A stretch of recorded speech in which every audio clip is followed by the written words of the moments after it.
فتوكلوا عليه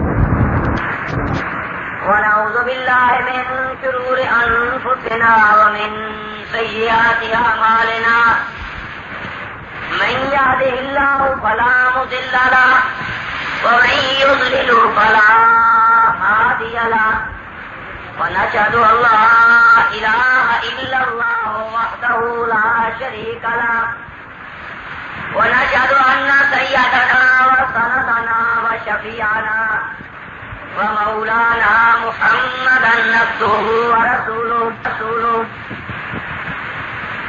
أما بعد فأعوذ بالله من الشيطان الرجيم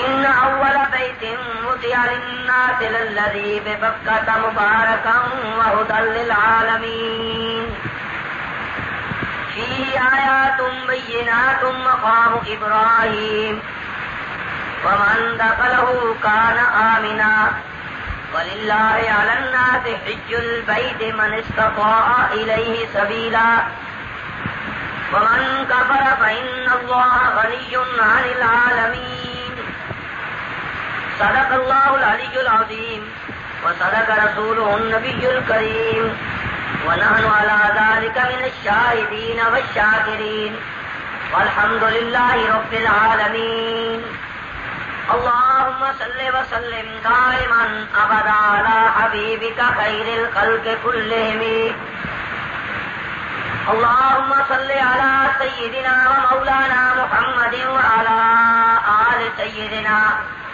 ومولانا محمد وبارك وسلم عليه روشی پڑھ لے سارے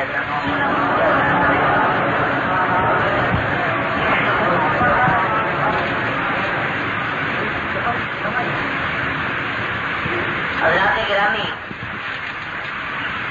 میرے قابل سرد احترام علماء کرام، حاضرین مکرم، بزرگوں، دوستوں، بھائیوں، آج کا پروگرام ایک خاص عنوان پر اور خاص موضوع پر آج کا بیان ہے۔ میرے استاد اور میرے شیخ اور مجھ جیسے ہزاروں طالب علموں کے استاد حضرت شیخ القرآن مولانا غلام اللہ خان، خدا کی کروڑوں رحمتیں اس مرد مجاہد پر، دنیا سے رخصت ہو گئے۔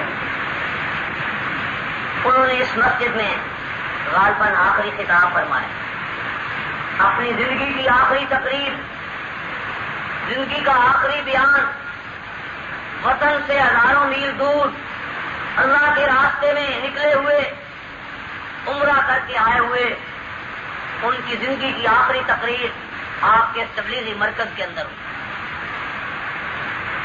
ایسی موت تو ہر ایک کو آنی ہے، اور جس کو اللہ کے راستے میں موت آئے گی، گھر سے باہر اللہ کے راستے میں نکلا ہوا ہوگا اور پھر دعوت و تبلیغ کے عمل میں مصروف ہوگا، اس کی موت شہادت کی موت ہے۔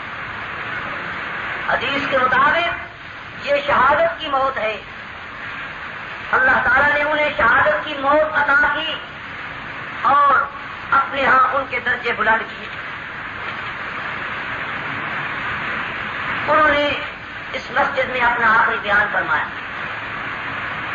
بیان کے دوران یا اس سے آگے پیچھے ایک سوال نامہ ان کی خدمت میں پیش کیا۔ دستور یہ ہے ہمارا، ہم جو تقریر کرنے والے لوگ ہیں، اگر آپ کا بھی یہ عنوان اور یہ موضوع ہوتا، آپ بھی اس بات کو سمجھتے ہوتے کہ ایک عالم جس موضوع اور عنوان پر بیان کرنا چاہتا ہو یا کر رہا ہو، اس کے متعلق تو کوئی سوال ہو تو اس کو جواب دینا چاہیے۔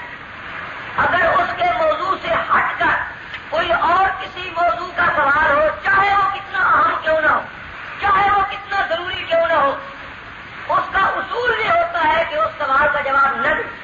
کیوں؟ اگر اس سوال کا جواب دیتا ہے جو 1 گھنٹہ 2 گھنٹہ اس نے کسی خاص مسئلے پر بیان کیا ہے، لوگوں کے ذہنوں سے وہ سارا مسئلہ نکل جائے گا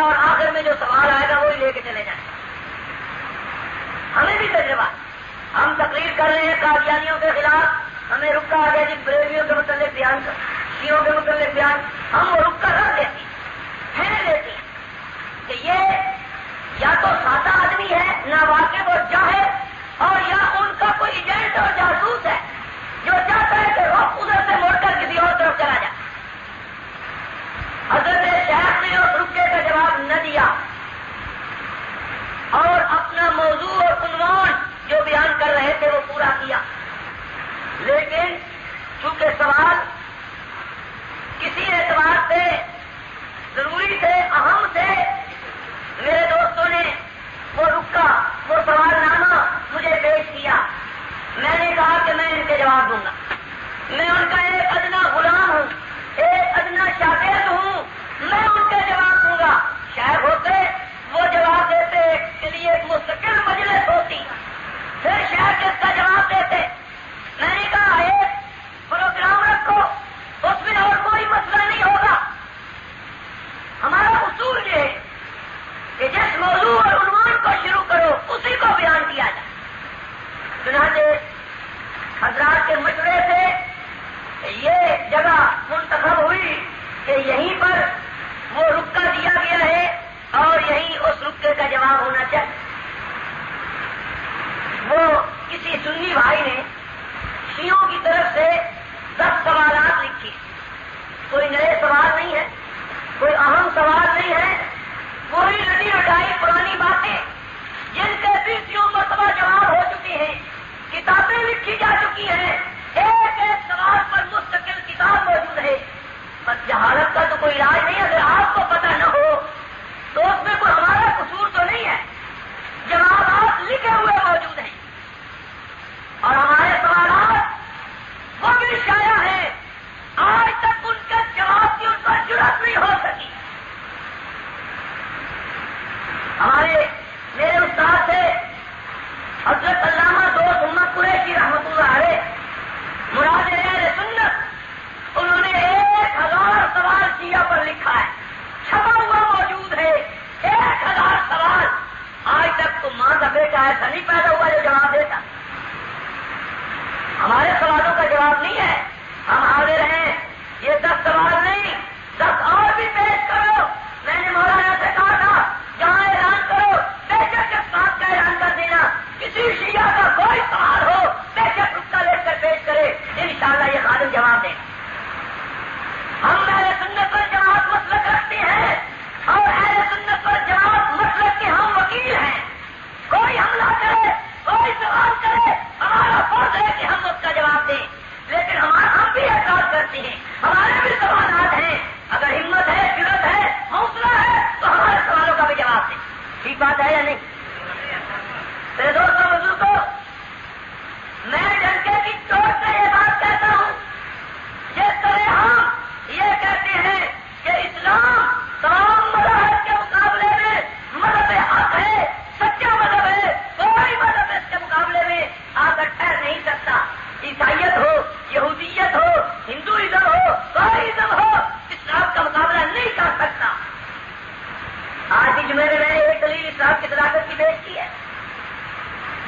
قرآن بتانے تو اعلان کرتا ہے ان کنتم فی ریب مما نزلنا، اور دنیا کے کافروں اور دنیا کے مشرکوں، یہودیوں، عیسائیوں، ہندوؤں، کافروں، قرآن کو نہ ماننے والوں، محمد مصطفیٰ کے نہ ماننے والوں، قرآن کو خدا کا کلام نہ ماننے والوں، ان کنتم فی ریب، اگر شک میں ہو فاتوا بسورۃ، ایک سورت تو قرآن جیسی لاؤ۔ یہ قرآن میں ہے کہ نہیں؟ بولو تو صحیح، یہ قرآن چیلنج دیتا ہے کہ نہیں دیتا؟ آج تک کوئی غیر مسلم اس چیلنج کا جواب دے سکا؟ کسی کو جرأت نہیں کہ اس کا جواب دے۔ قرآن اپنی صداقت، اپنی سچائی، اپنا غلبہ وہ ثابت کر رہا ہے کہ دنیا عاجز ہے، جواب نہیں دے سکتے۔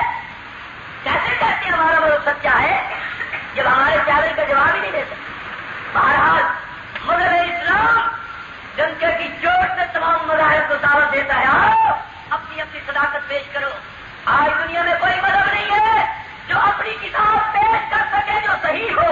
ایک موٹی بات آپ کو سمجھاتا، کوئی مذہب والا اپنی کتاب ہر مذہب والے کے پاس ہے، عیسائیوں کے پاس انجیل، نہیں 4 انجیلیں.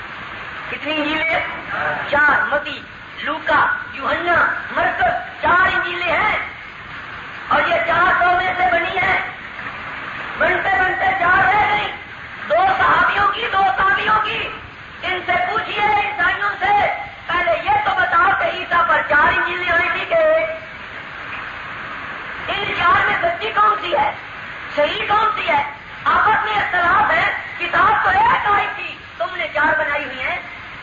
آج تک عیسائی یہ نہیں بتا سکتا کہ عیسیٰ علیہ السلام پر جو کتاب نازل ہوئی انجیل، اس کی زبان کون سی تھی؟ عبرانی تھی یا سریانی تھی یا تورانی تھی؟ اختلاف ہے ان میں، آپس میں اختلاف ہے. اصل زبان کیا تھی؟ جس کتاب کی اصل زبان ہی محفوظ نہ ہو، پتہ نہ ہو، اس کی حفاظت کی کوئی گارنٹی ہے؟ بولو نا. ہم کہتے ہیں یہ ہمارے پاس کتاب ہے قرآن.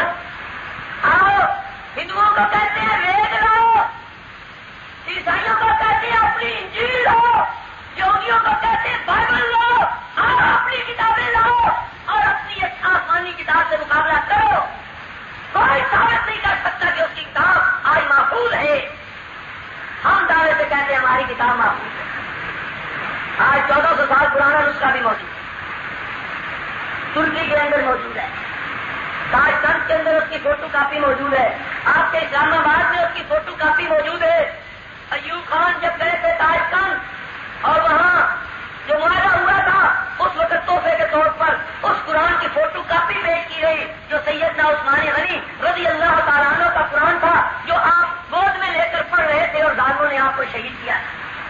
جس قرآن پر عثمان غنی کے خونے نہاد کے دھبے پڑے ہیں، آج وہ قرآن استنبول میں موجود ہے. اس قرآن اور آج کے قرآن کو ملا کر دیکھو، ایک لفظ کا فرق نہیں، زیر اور زبر کا فرق نہیں.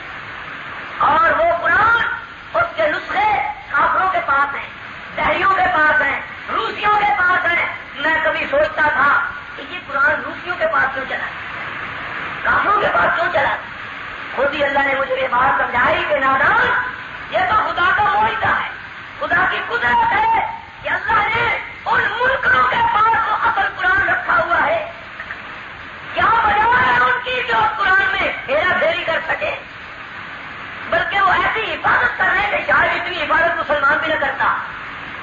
یہ خدا کا کلام اپنی حفاظت کروا رہا ہے یا نہیں کروا رہا ہے؟ خدا کا معاہدہ یا نہیں؟ اچھا، اس قرآن میں اس میں تھوڑا فرق ہوتا، اگر کچھ فرق ہو گیا ہوتا تو وہ کافر جن کے پاس وہ اصل قرآن ہے وہ ہمیں کہتے، ہمیں چھوڑتے، معاف کرتے. جیسے آج ہم عیسائیوں کو کہتے ہیں تمہاری ہمارے پاس 2 ایڈیشن میرے پاس موجود ہیں، بائبل کے 2 ایڈیشن، ایک ایڈیشن میں کچھ ہے، دوسرے میں کچھ ہے، ایک ایڈیشن دوسرے ایڈیشن سے نہیں ملتا. تو یہ قرآن اللہ کا سچا کلام ہے اور اس کتاب کا کوئی مقابلہ نہیں کر سکتا. کوئی مدد مارو. اسلام کی دین کا مدار کتاب پر ہوتا ہے، دین کا مدار کتاب پر. اگر کسی کی کتاب صحیح ہے تو اس کا دین بھی صحیح، اور جس کی کتاب ہی صحیح نہیں اس کا دین صحیح ہو سکتا ہے. تو جس طرح ہم یہ کہتے ہیں کہ تمام مذاہب میں اسلام مذہب حق ہے، اسی طرح میرا دعویٰ یہ ہے اسلام کے اندر جتنے فرقے ہیں ان فرقوں میں صحیح فرقہ، مطلب صحیح حق والا وہ اہل سنت والجماعت. وہ کون سا ہے؟ اہل سنت والجماعت. اس کے مقابلے میں جتنے ہیں سب باطل، سب غلط. اس کے میرے پاس بڑے دلائل، لیکن آج میں سارے دلائل کا ایک دلیل بھی شاید نہ پیش کر سکوں، اس لیے کہ مجھے سوالوں کے جواب دینی. اور میں اگر حقانیت مدد اہل سنت کے دلائل پیش کرنے لگوں تو اس کے لیے تو مہینوں چاہیے. قرآن سے، حدیث سے، شیعہ کی کتابوں سے پیش کروں کہ مذہب حق اہل سنت والجماعت ہے. ائمہ کے اقوال کے مطابق بھی، صحابہ کے فرمان کے مطابق بھی، قرآن اور سنت کے مطابق. ایک چھوٹی سی بات کہتا ہوں، شیعوں کے مقابلے میں یہ قرآن اللہ کی کتاب جو ہمارے مذہب کی کتاب ہے، یہ ہمارے پاس ہے، سنیوں کے پاس. اس کے پڑھنے والے ہم، اس کے حفظ کرنے والے ہم، اس کی خدمت کرنے والے ہم. تیرے قرآن کو سینوں سے لگایا ہم نے، تیرے کعبے کو زمینوں سے بسایا ہم نے. آج شیعہ اس قرآن سے محروم ہے. اب میں ان کے سوالوں کے جواب دینے ہیں اور مجھے ان کی حقیقت بیان کرنی ہے. حقیقت کڑوی ہوتی ہے، تلخ ہوتی ہے. اس لیے میں معذرت چاہتا ہوں ان دوستوں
پیچھے کھڑے ہوں گے وہ آپ قرآن سنا جائے، کوئی حافظ نہیں ملے گا.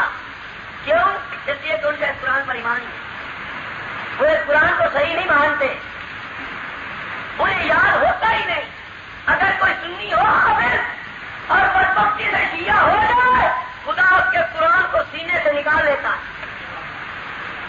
ہمارے چنیوٹ میں ایک حافظ ہے، علی محمد اس کا نام ہے، حافظ قرآن تھا، کئی مسلح سنا چکا تھا، بعد میں بدبخت کسی لالچ میں شیعہ ہو گیا. اب وہ شیعہ چنیوٹ کے ساتھ سیدوں کی شیعوں کا ایک بہت بڑی جاگیر ہے، بستی ہے، رجوع وہاں رہتا ہے. اتفاق میں مجھے مل گیا. میں نے اسے ایک ہی بات کہی، میں نے کہا آپ کا سنا قرآن یاد ہے؟ بڑا خراب منہ کر کے ہاں یاد ہے کچھ. میں نے کہا بدبختہ اسی بات کو سوچتا، تیرے سینے میں قرآن تھا، تو نے کتنے مسلح سنائے تھے، شیعہ مذہب میں جانے کی بدولت اس کی نحوست سے قرآن تو اس سے چلا گیا. یہ تھوڑی بدبختی ہے تیری. آج قرآن سنیوں کے پاس ہے، آج قرآن سنی یاد کرتا ہے، شیعہ یاد کرتا نہیں، کرے تو ہوتا ہے. لاہور میں ایک مدرسہ کھولا، اس کے لیے اشتہار دیے، اعلان کیے، ہم انعام دیں گے، زمین دیں گے، جگیر دیں گے، آئے کوئی یاد کرے. کون آئے؟ کیوں کرے جب ایک کتاب پر ایمان نہیں ہے؟ اور جب کے سینے میں صحابہ تک سورت ہوگا، صحابہ کی دشمنی ہوگی، عثمان غنی ابو بکر عمر کو وہ دشمنی سینے میں رکھے گا، اس کے سینے میں قرآن آئے گا. کیسے آ جا؟ یہ خیالات تو محالت تو جنم. شیعہ کا قرآن پر ایمان نہیں ہے، شیعہ ثابت نہیں کر سکتا. شیعوں کی کتابیں بتاتی ہیں کہ جو قرآن محمد مصطفیٰ پر اترا تھا اس قرآن کی 17,000 ایسے تھی. کتنی؟ اب اس قرآن کی ہیں 6,666. 6,666 گویا 10,500 ایت درمیان میں غائب ہو گئی، 2 حصے چلے گئے. کہتے ہیں حضرت علی نے وہ قرآن لکھا تھا، لکھ کر صحابہ کو پیش کیا تھا، صحابہ نے اس قرآن کو قبول نہ کیا، حضرت علی ناراض ہو گئے. انہوں نے کہا واللہ ما ترون بعد یومکم ھذا ابدا، خدا کی قسم اب تم یہ قرآن قیامت تک نہیں لکھو. اب وہ قرآن کہاں ہے؟ اب غار میں. انہوں نے ایک غار بنائی ہے، سرہ مر رہا. کہتے ہیں امام مہدی جو 12واں امام ہے، اس غار میں وہ قرآن لے کر گیا ہوا ہے. اس قرآن کا لکھا ہے ان کی کتاب اصول کافی. اصول کافی شیعوں کی وہ کتاب ہے جیسے سنیوں کی بخاری. سنیوں کی بخاری. ہماری سیاست 6 کتابیں ہیں، ان کی سیاہ اربع ہے.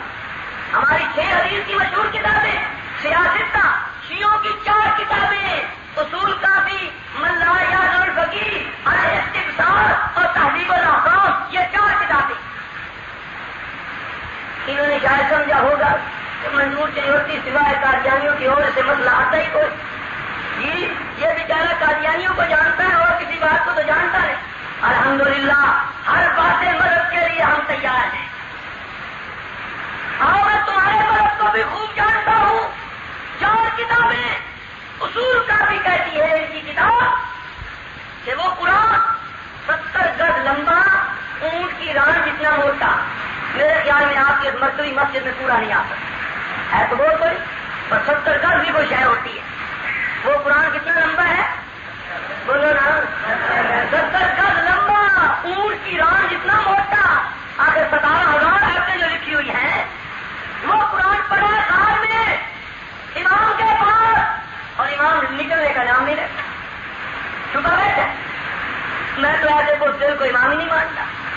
وہ امام سیدنا حسین کا خون اس کے اندر ہو، کیا تمہارا ایمان مانتا ہے حسین کا خون ہو اس کے اندر، اور پھر وہ غاروں میں چھپ کر بیٹھ جائے؟ نبی کے دین کا یہ حرکت ہو رہا ہو، نبی کے دین کی توہین ہو رہی ہے، اسلام کے شعار کی توہین ہو رہی ہے، چوراہوں پہ سڑکوں پہ نبی کے دین کی توہین ہو رہی، اور کہتے ہیں امام کو سب کچھ غیب کا علم بھی ہوتا ہے. ان کے یہاں اماموں کو غیب کا سارا علم ہے. پھر سارا علم ہوتے ہوئے اندر بیٹھا ہوا ہے. اب بھی نہیں نکلتا تو کب نکلے گا؟ مسلمانوں کا رشتے وقت سخت مشکل وقت بھی آئے گا. اب بھی نہیں نکل رہا، کب نکلنا ہے؟ تو نہیں تو بیچارہ نکلے گا 12 سال کا بڈھا جی، وہ نکلے گا بھی تو کہا. ہاں ان کی کتابوں میں لکھا ہے جب 313 مومن ہوں گے، پکے شیعہ مومن، ان کی کتاب ناصرۃ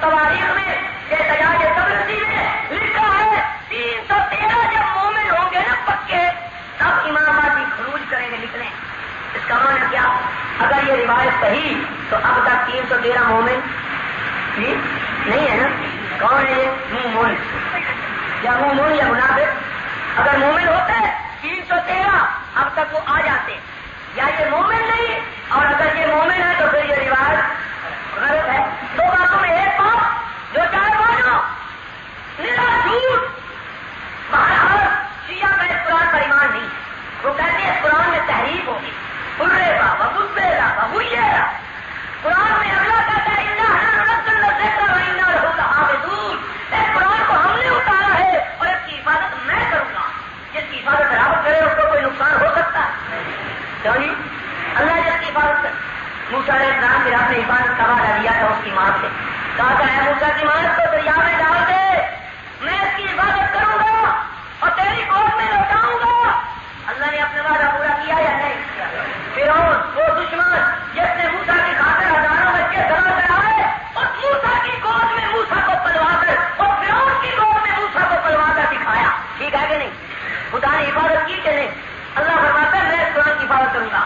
اور رب کر رہا ہے آج ہزاروں نہیں لاکھوں بچے قرآن جا کر, کوئی ڈگری نہیں ملتی انہیں, کوئی تنخواہ نہیں ملتی, لیکن پھر بھی خدا کا ایک نظام ہے, لگے ہوئے ہیں قرآن کو یاد کرنے کے لیے.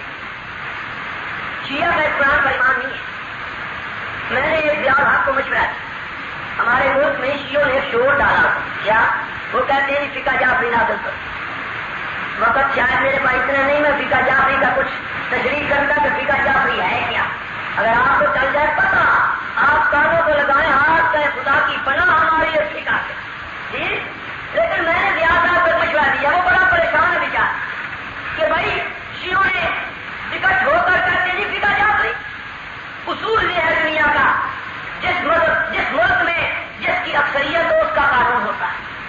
اب ایران میں کہتے ہیں شیعوں کی اکثریت ہے, وہاں قانون شیعہ جعفری مذہب کا بن ہے. سنی 40% ہے, 100 میں 40 سنی ہے, وہاں ان کے لیے کوئی قانون نہیں. تم یہاں 18 سے ہو مردم شماری کے اعتبار سے پاکستان میں صرف 18-19 لاکھ کیا ہے. کیا ہے یہ تعداد؟ آٹے میں نمک نہیں. ہم مانتے ہیں فقہ جعفری.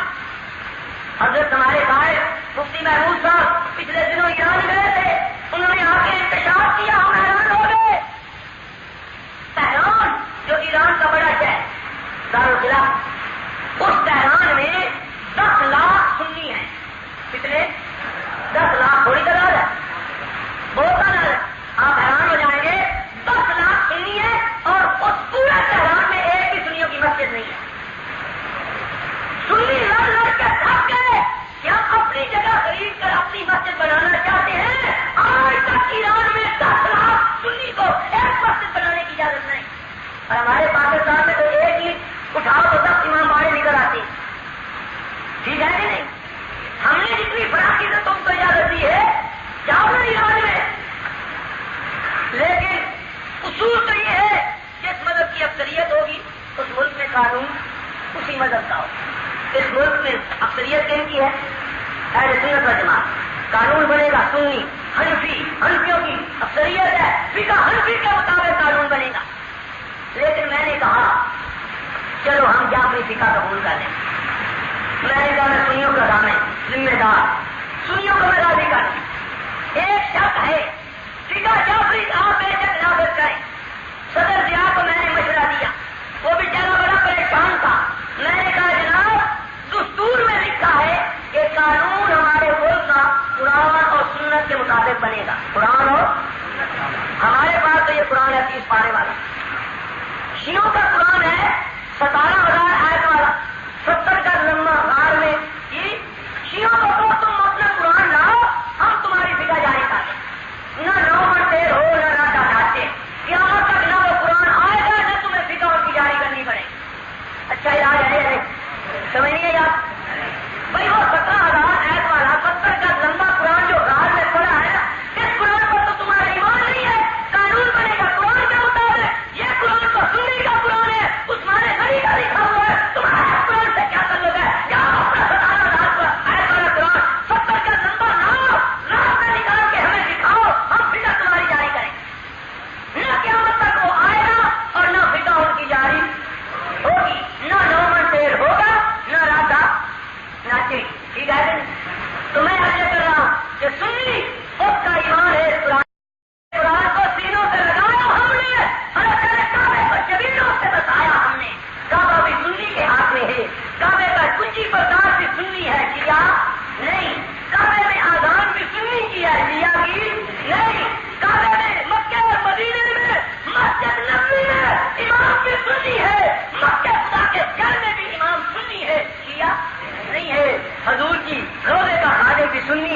شیعہ نہیں ہے، آزان بھی سنی کی ہے، شیعہ کی نہیں ہے. جاؤ اسلام جس مرکز سے آیا تھا، میں نے ایک آیت پڑھی ہے، تھوڑا سا اشارہ کرتا ہوں.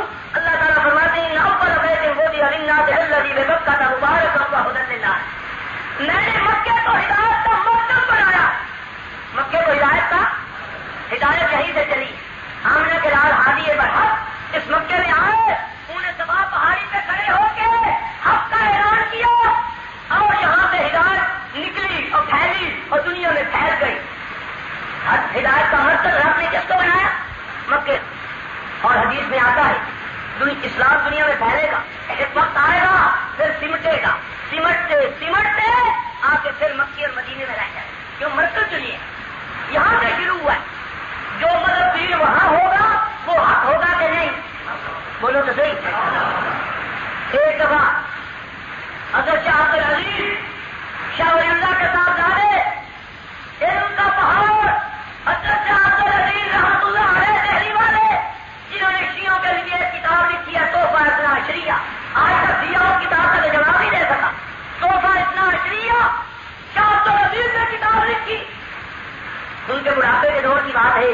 ایک مجتہد ایران سے آیا، شیعوں نے اس کی بڑی خاطر تواضع کی. اس میں بڑے خطرے ہیں شیعہ اپنے ذاکروں کی خوب خاطر تواضع کرتے.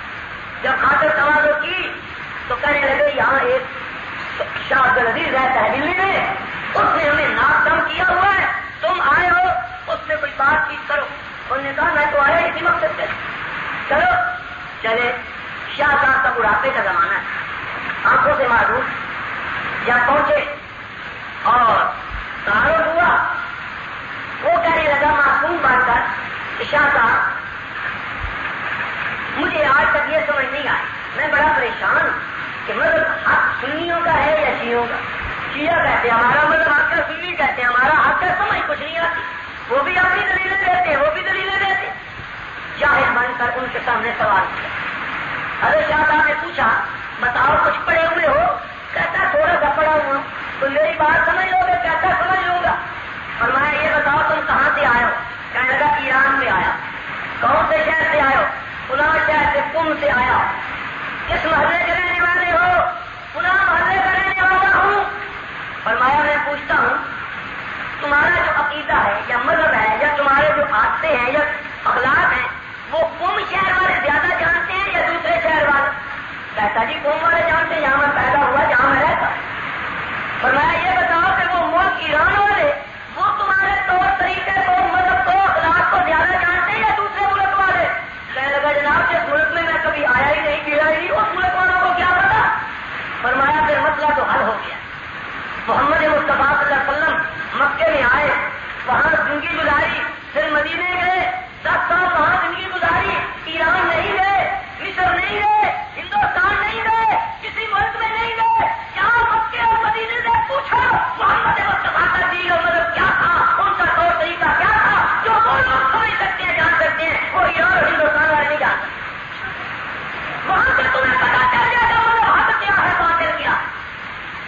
کوئی بات سمجھ آئی ہے یا نہیں آئی؟ میرے دوست بزرگوں، ہم ڈنڈے کی چوٹ سے کہتے ہیں کہ مذہب حق اہل سنت والجماعت ہے. جی آؤ اب میں ان کے سوالوں کی طرف آتا. سوال اس نے کہے ہیں 10 پر لکھے ہیں 8. تو 8 سوال بھی اگر پورے ہو گئے تو اس کے لیے بھی تو وقت چاہیے. کوشش میں کروں گا کہ وقت تھوڑا لگے اور 8 سوالوں کا جواب آ جائے. سوال کرنا آسان ہوتا ہے، سوال ایک سطر کا ہوتا ہے، جواب کے لیے کتنی سطریں ہوتی ہیں. اب اگر سوال کرتا جائے اور مولوی 4 گھنٹے 2 گھنٹے پہلے تقریر کر چکا ہو اور پھر ایک بچہ اتنا لمبا آ جائے، مولوی تو پھر بھی تیار ہو جائے گا اور آپ تھک جائیں گے. یوں کا جواب نہیں کہ ایک سطر کا جواب ایک سطر میں، ہم ایک سطر میں بھی دے سکتے ہیں، پر ایک سطر میں جواب دیا تو تمہارے پلے کچھ نہیں پڑے گا. اس لیے ایک سطر کا جواب تو ذرا تشریح سے دینا پڑے گا. اب سنیے، پہلے تو خیر وہ لکھتا ہے اگر شاید کو کہ آپ آئے ہیں یہ ہے وہ ہے، آپ کا موضوع چونکہ توحید ہے جن کو بدعت اور بریلوی مشروں کے رد میں ہے، لیکن میں امید کروں گا کہ برائے کرم کو تھوڑی بہت روشنی آپ ان 10 سوالوں کے بارے میں ضرور پائیں گے. 10 سوال اور ان پر روشنی تھوڑی. میں کہتا ہوں 10 سوال پڑھو تو صرف ان پر بھی کتنا وقت چاہیے، ورنہ ہم بعد میں شرمندہ ہوں گے اور ہمیں یہ شیعہ کہنے دے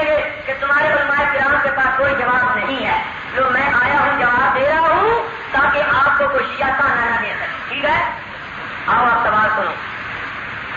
پہلا سوال، آپ حضرات اس کو سنی یا اہل سنت والجماعت کہلاتے ہیں؟ برائے مہربانی قطب ضیاء سکتا نے کوئی ایسی روایت دکھائی ہے جس میں حضرات ثلاثہ ابوبکر عمر عثمان میں سے کسی نے کہا ہو کہ میں سنی ہوں، میرا مذہب اہل سنت والجماعت ہے؟ اس سوال کی کوئی حقیقت نہیں کہ ابوبکر عمر یہ کہیں کہ ہم سنی ہیں. ہم کہتے ہیں ہم سنی ہیں، ہم ابوبکر عمر کو ماننے والے ہیں. تم ابوبکر عمر کے دشمن ہو، تم ان پہ کبرے اور ڈانٹتے رہتے ہو. اگر تمہارا ابوبکر عمر والا ہوتا تم ابوبکر عمر کی تعریفیں کرتے. ہمارا مذہب ابوبکر عمر والا ہے، ہم ان کی عزت اپنا ایمان سمجھتے ہیں، ان کی شان میں گستاخی کو کفر سمجھتے ہیں. رہا یہ کہ مذہب اہل سنت پر جماعت کا حدیث سے ثبوت، آؤ میں آپ کو حدیث سے ثبوت دیتا ہوں، سیاستہ سے ثبوت دیتا ہوں. میرے آقا کی حدیث ہے، آپ نے ارشاد فرمایا بڑی اسرائیلیوں کے 72 فرقے ہوئے. میرے نبی نے فرمایا میری امت کے 73 فرقے ہوں، کلہم فی النار، ایک فرقے کے سوا باقی 72 فرقے جہنم میں جائیں گے، آگ میں جائیں گے. صحابہ نے عرض کی یا رسول اللہ وہ فرقہ کون سا جو جنت میں جائے گا، وہ کون سا؟ 73واں فرقہ. سن رہے ہو؟ دھیان ہے یا نہیں؟ نیند تو نہیں آ گئی؟ گرمی سے گھبرا تو نہیں گئے؟ تو پھر توجہ سے سنو. صحابہ نے سوال کیا اللہ کے رسول وہ 73واں فرقہ جنت والا فرقہ نجات پانے والا فرقہ کون سا ہے، اس کی نشانی کیا؟ آپ کی حدیث ہے فرمایا ما انا علیہ و صحابی، جنت میں وہ فرقہ جائے گا ما انا علیہ جو میرے طریقے پر، ما انا علیہ جس پر میں ہوں. نبی کے طریقے کو کہتے ہیں سنت. نبی کے طریقے کو کیا کہتے ہیں؟ فرمایا جو میرے طریقے پر ہوگا ما انا علیہ و اصحابی، اور میری جماعت صحابہ کے طریقے پر ہوگا. میری جماعت صحابہ کو مانے گا. اہل سنت وال جماعت کا مانا کیا؟ اہل سنت مانے نبی کی سنت کو لینے والے، اور وال جماعت کا مانا نبی کی جماعت صحابہ کرام اور اہل بیت کو ماننے والے. یہی مانا ہے یا کچھ اور؟ اور اس حدیث کا یہی مانا ہے ما انا علیہ و صحابی، میری سنت میرے طریقے اور میری جماعت صحابہ کے ماننے والے وہ حق پر ہوں گے، باقی سارے جہنم میں جائیں گے. آؤ نبی کی سنت کو بھی ہم نے لیا، نبی کی جماعت کو بھی ہم نے اپنایا. نبی کی جماعت ہمارا اہل ایمان ہے، مہاجرین و انصار یہ ہے نبی کی جماعت جس کی قرآن میں ایمان کی حد سے گواہیاں دی ہے. اولئک هم المؤمنون حقا، کہا یہ حق اور پکے مومن ہیں. تم کہتے ہو کہ یہ سارے کافر اور منافق. شیعوں کی کتاب ہے رجال کشی، اور مولوی مقبول ان کا شیعہ جس دلی کا مر گیا ہے، جس نے قرآن کا ترجمہ لکھا ہے، لاہور میں چھپا ہے، میرے پاس موجود ہے. اس نے لکھا ہے اس سجنات بعد نبی صلی اللہ علیہ وسلم اللہ تعالیٰ کہ محمد مصطفیٰ کی وفات کے بعد تمام صحابہ اللہ باللہ مرتد ہو گئے. اللہ صلاحت اللہ مگر 3 رہ گئے، سلمان، مقدار، ابی ذر، یہ مسلمان رہ گئے، باقی سارے مرتد. علی بھی اسی میں آ گئے. یہ ہے علی کا ٹولہ، علی کے ماننے والا. عقیدہ یہ ہے کہ سارے صحابہ مرتد، صرف 3 رہ گئے. تمہارے نزدیک تو صحابہ مرتد. ہم نبی کی جماعت صحابہ کو، مہاجرین کو اور انصار کو دونوں کو ماننے والے ہم ہیں اہل سنت والے جماعت. نبی نے فرمایا حق والا فرقہ کون سا ہے؟ ما انا علیہ و اصحابی، میرے طریقے میری سنت اور میری جماعت کو پکڑنے والا لینے والا وہ جماعت ہوگی حق والی. جو صحابہ کا قوت رکھے گا جہنم میں، جو نبی کی سنت کو چھوڑے گا، طریقے کو چھوڑے گا، جہنم میں. کتنے فرقے ہیں دیکھ لو، ہر فرقہ ایک نہ ایک کو چھوڑے بیٹھا. سنی مذہب وہ ہے، سبحان اللہ. کیا ہے سنی مذہب؟ وہ ہے جو خدا کی توحید کو بھی مانتا ہے، اللہ کی توحید کرتا ہے، شرک بھی نہیں کرتا، شرک کر کے مشرک بھی نہیں بنتا. خدا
کے دور میں پتا ہوا معلوم ہے، حضرت عمر فاروق کے دور میں پتا ہوا. اور ایرانیوں تم تو اگر فاروق اعظم پتا نہ کرتے ساری عمر آپ کی پوجا کرتے رہتے تم تو آپ سے مایوسی تھے، تم تو ایران کی دولت فاروق اعظم کے قدموں سے ملی ہے. نہ شکر اور احسان فراموش ہو، تمہیں تو ایران اتنی سبقت ملی، عراق ملا، یہ فاروق اعظم کے سب کے ملا، انہوں نے پتا کیا. آج تو فاروق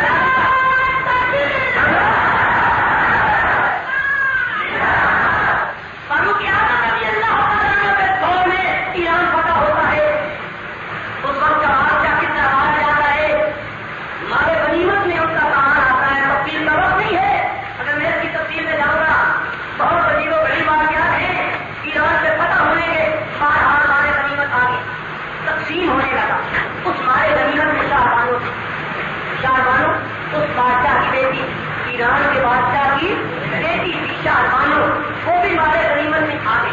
جب مارے غنیمت تقسیم ہونے لگا شاہ بانو کی باری آئی.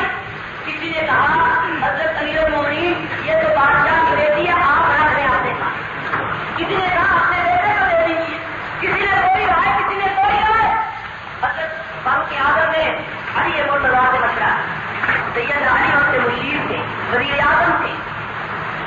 علی اور عمر آپس میں بھائی تھے، شیرہ شکر تھے، کوئی دشمنی، کوئی لڑائی، کوئی بغض نہ تھا. یہ سب شیعوں کے اپنی بنائی باتیں ہیں. یہ روایت میں سنا رہا ہوں، یہ شیعوں کی کتاب سے سنا ہے. شیعوں کی کتاب کا نام ہے مرحت العقول. کیا نام ہے؟ مرحت العقول. اور اس میں لکھا ہے کہ جب مارے غنیمت تقسیم ہونے لگا، شاہ بانو کی باری آئی، عمر پریشان ہوئے کس کو دیا جائے. عمر نے علی سے مشورہ کیا، علی سے مشورہ کیا، علی سے تعلق تھا. بولو تو صحیح. یہی بات بتاتی ہے کہ وہ آپس میں ایک دوسرے کے مشورہ کرتے تھے، ایک دوسرے کو صحیح سمجھتے تھے. حضرت عمر نے علی کو اللہ نے یہ فضیلت دی تھی. میرے نبی نے کہا علی کو رب نے قوت دی ہے، مشکل سے مشکل مقدمہ آ جائے، جھگڑا آ جائے، منٹوں میں فیصلہ کر دیں. حضرت عمر نے پوچھا ہے علی آپ کی کیا رائے ہے، یہ شاہ بانو کس کو دوں؟ سبحان اللہ، کیا عمدہ فیصلہ کیا. حضرت علی نے کہا میری رائے یہ ہے کہ نہ آپ اپنی مرضی سے کسی کو دیں، نہ میں اپنی مرضی سے دوں، بلکہ شاہ بانو کی مرضی سے چھوڑ دو، یہ جس کو پسند کرے اسے دیں. سبحان اللہ، کیا عمدہ ہے فیصلہ یا نہیں؟ کیوں اگر اپنی رائے دے دیتے تو ضرور اعتراض ہوتا. جب اس پر چھوڑ دیا کہ شاہ بانو جس کو قبول کر لے، پھر کسی کا کوئی اعتراض ہو سکتا ہے؟ اس فیصلے پر سب نے کہا ٹھیک فیصلہ. چنانچہ شاہ بانو سے کہا گیا کہ شاہ بانو یہ سارے شہزادے بیٹھے ہیں نوجوان قریش کے، تو جس کو اختیار کرے تو اسی کی. شاہ بانو اٹھی اور سیدنا حسین کی طرف اشارہ کرتی کہ میں تو ان کو پسند کرتی. ٹھیک ہو گئی، تصدیق ہو گئی، فیصلہ ہو گیا کہ شاہ بانو حضرت حسین کو دے دی جائے. حضرت علی نے سوال کیا شاہ بانو سے، اب تو اپنی کو بن گئی. سوال کیا اے شاہ بانو مجھے پوچھنے کا حق تو نہیں، کیونکہ یہ میرا فیصلہ تھا کہ بھائی تیری مرضی پہ چھوڑ دیا، پر میں اس لیے پوچھتا ہوں کہ مجھے پتا تو چلے تو نے حسین کا انتخاب کیوں کیا. یہ میرا بیٹا حسن موجود ہے، یہ عمر کا بیٹا عبداللہ موجود ہے، یہ بڑے بڑے اور نوجوان موجود ہیں، تو نے سب کو چھوڑ کر حسین کا انتخاب کیوں کیا. جواب سنیے. شاہ بانو کہتی ہے کہ جب تمہاری ہماری جنگ ہو رہی تھی نا، اس جنگ کے دوران مجھے خواب آیا. خواب میں آپ کے نبی محمد مصطفیٰ صلی اللہ علیہ وسلم وہ خواب میں میرے پاس اپنا یہ نواسہ لے آئے اور مجھے خوشخبری دی تھی کہ اے شاہ بانو تیرا نکاح میرے نواسے حسین سے ہوگا. میں اس روز سے انتظار میں تھی. پھر کہتی ہے دوسری رات پھر مجھے خواب آیا، پھر خواب میں فاطمہ تب سلطانہ آئی، انہوں نے مجھے خوشخبری دی اے شاہ بانو تو میری بہو بنے گی، میرا بیٹا یہ حسین ہے، تو اس کی بیوی بنے گی. شاہ بانو کہتی ہے پہلے دن کو میں سوال نہ کر سکی شرم و حیا کی وجہ سے، پر مائی فاطمہ جس روز آئی میں نے اس سے پوچھا یہ کیسے ہوگا، تمہاری ہماری تو جنگ ہو رہی، اس وقت لڑائی ہو رہی، تمہاری ہماری تو جنگ ہو رہی ہے، بھلا میں اور حسین کیسے اکٹھے ہوں گے. اس وقت جواب دیا فاطمہ الزہرا نے، فرمایا ان الغلبۃ تکون للمسلمین، غلبہ اور کامیابی اور فتح مسلمانوں کو ہوگی. کن کو ہوگی؟ مسلمانوں کو ہوگی. فاروق کے لشکر کو، عمر کے لشکر کو حضرت فاطمہ نے کیا کہا؟ مسلمانوں کا لشکر. ٹھیک ہے، مسلمانوں کا. عمر سنی تھا کہ شیعہ؟ بولو تو صحیح. وہ تو سنی تھا، سنیوں کا سردار تھا، شیعہ تو نہیں تھا. فرمایا فاطمہ نے فتح مسلمانوں کو ہوگی.